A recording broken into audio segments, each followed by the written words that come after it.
Nobody sells half a house, which is a problem, because half a house is about what a full-time American job buys now, 58% to be exact.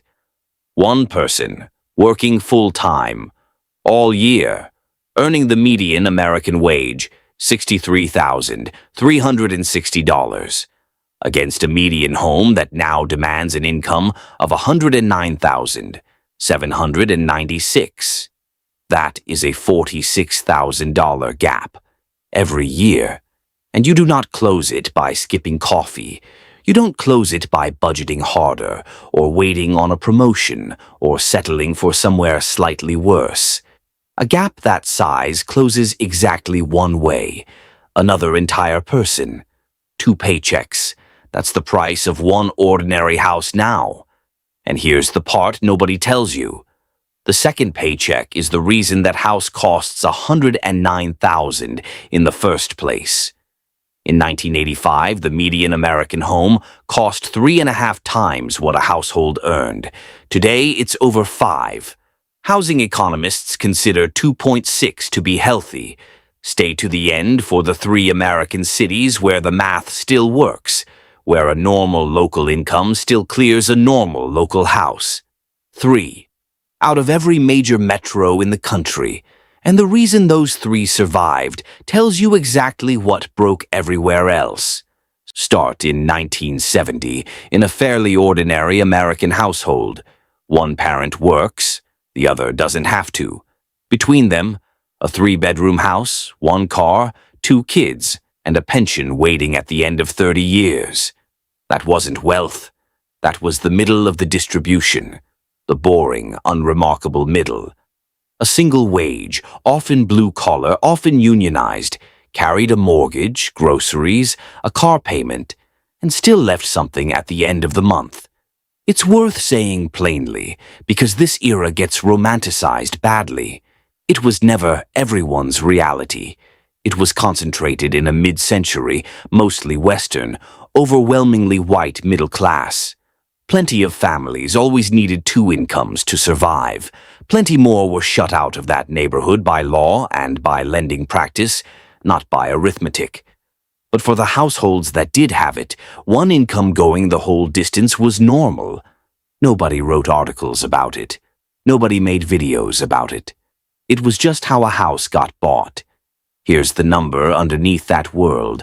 In 1985, the median American home cost $82,800. The median household earned $23,620, 3.5 times income. 3.5 times isn't cheap.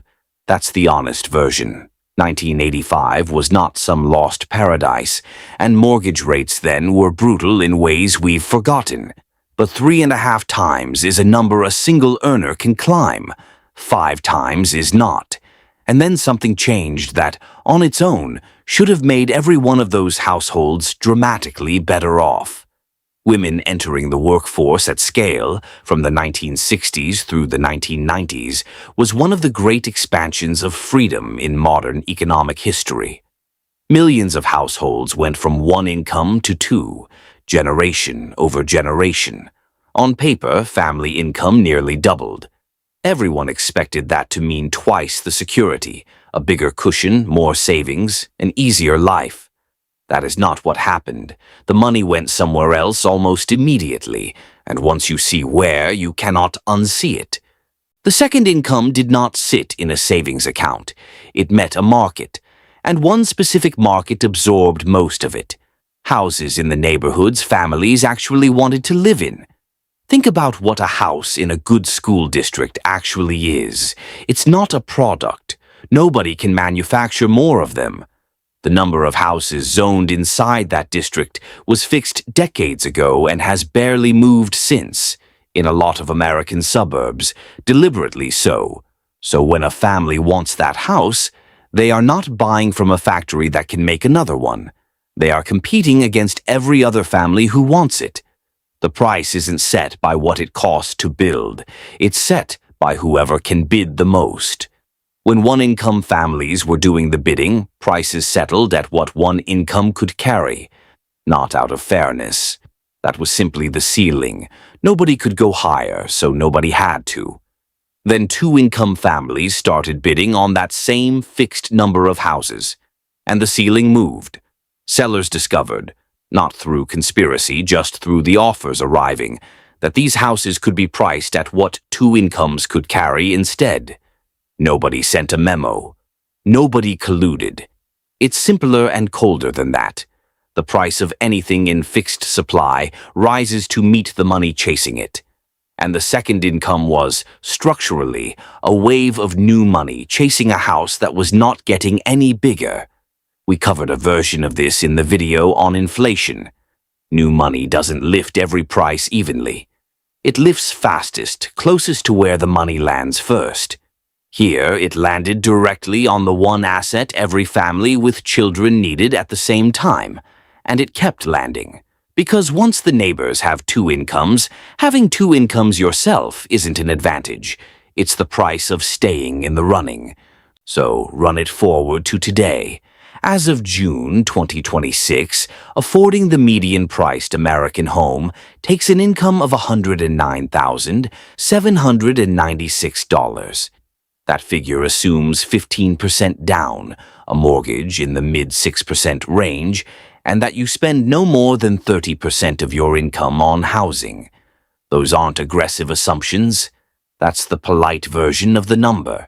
The house those figures describe cost $440,600 in June, an all-time high. Now, the median American household earns $87,599. So people look at these two numbers and say the gap is about $22,000 a year. Bad, but survivable. Close it with a promotion. That reading is wrong, and it's wrong in a way that hides the entire story. 87,000 is a household number. It is not a paycheck. It's an average across every household in the country, and most of those households already have two people working in them. The two-income household is already baked into the figure. You're comparing the cost of a house against a number that already assumed you'd solve the problem. So measure a person instead of a household. Median earnings for a full-time, year-round American worker, $63,360. That's the real unit. That's one career, one full year, no gaps. Set that against the $109,000 the house demands, and one full-time median worker covers 58% of it.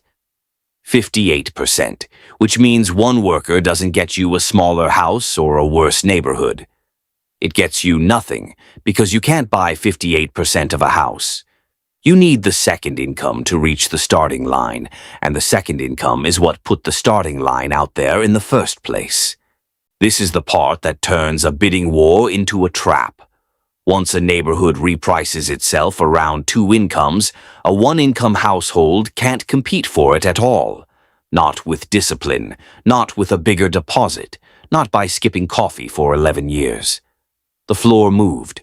Two incomes stopped being an advantage. They became the entry fee for the same life a single income used to buy. And that means the decision to have both parents working quietly stopped being a decision.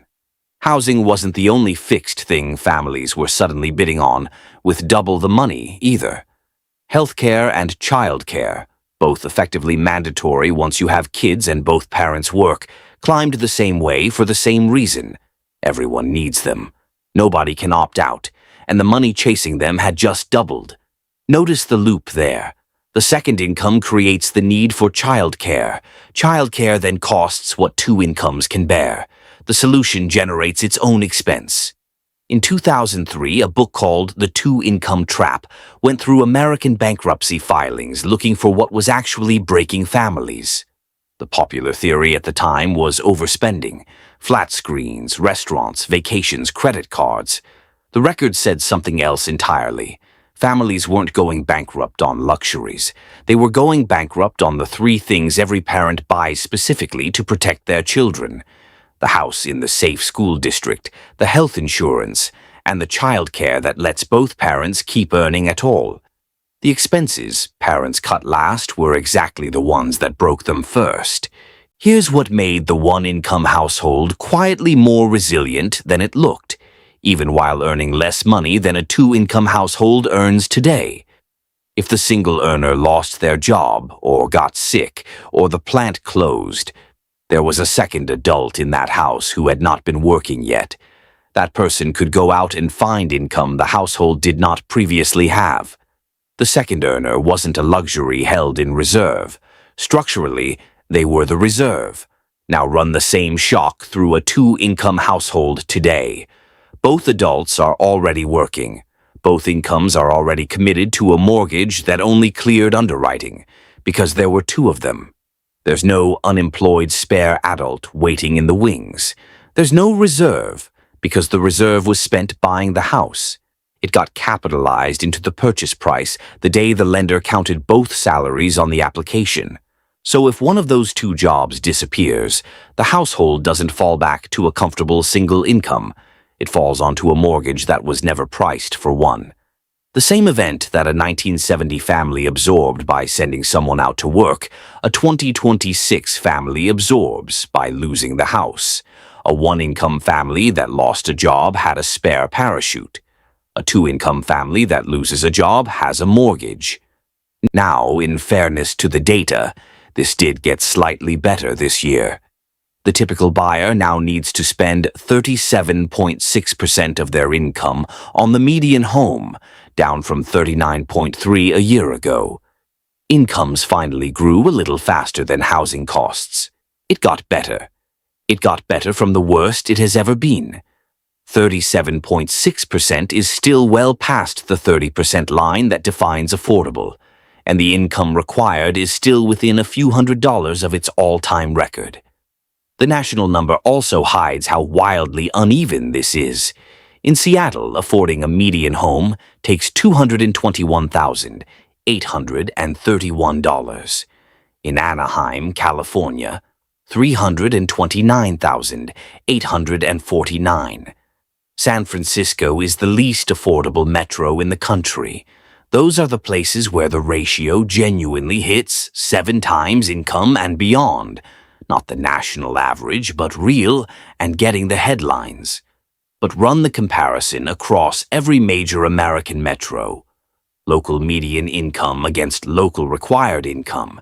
And there are exactly 3 places where the typical household actually out-earns the typical house. St. Louis, Indianapolis, Pittsburgh. 3. And look at what those 3 have in common. Every one of them is a city that was built for a much larger industrial population than lives there today. The steel went, the factories went, the houses stayed, which means supply that wasn't fixed, supply that for once exceeded the money chasing it. That is the entire mechanism of this video running backwards, and it is the only thing that has ever run it backwards. Not a policy, not a program, depopulation. The housing became affordable because the city emptied. And let's be clear about what this video is and isn't. That is not a suggestion. Nobody here is telling you to move to Pittsburgh, or to buy, or to rent, or to wait. That's your call, your life, your rules. You know your situation, and we don't. All we do on this channel is explain the mechanism, what it looked like then, what it looks like now, and what actually connects the two. What you do with that is entirely yours. One income used to buy a house, a car, a childhood, and a pension for the families who had it, in the corner of the world and the sliver of history where that was true. 2 incomes today buy a house, often the same house, and nothing left over because the price of that house was set in large part by the arrival of the second income. The second paycheck didn't make the average family richer. It got bid into the asset. And the family never got the difference back. Whoever already owned the asset did. 58%. 1 full-time career, 1 full year, right in the middle of the American wage distribution, and you have covered a little over half of an ordinary house. That isn't a fact about houses. It's a fact about what happens to the price of a fixed thing when everybody's second paycheck arrives to bid for it at once. which explains something a lot of households have felt without being able to name: why two people can both work full-time, do everything right, and still end up standing precisely where they started.